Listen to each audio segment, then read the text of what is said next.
Bir kunda 1,5-2 ming g'isol oladigan akamiz yoniga kelganmiz. Bir donasini 300 so'mdan solyapti. Necha yildan beri ishlaysiz aka? 4 yil 5 yil. 4-5 yildan beri g'isol oladi. Mana Alloh rozi bo'lsin. Bu yoqda ham loyimiz turibdi.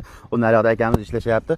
Mana ertalab soat 4:30 da turib, soat 9 gacha 1,5-2 mingni sotib qo'yarkan. Shu bilan kechki soat o'sha 4larda yana ish boshlanadi, ya'ni loyiha qilinadi.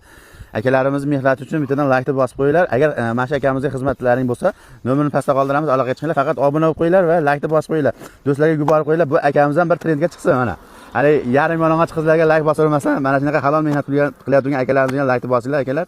Juda ham chiroyli. Men o'zim ham yoshligimda g'isht olganman. Shuning uchun bu g'isht olib turib, topib turgan pulimiz juda ham barakali bo'lgan.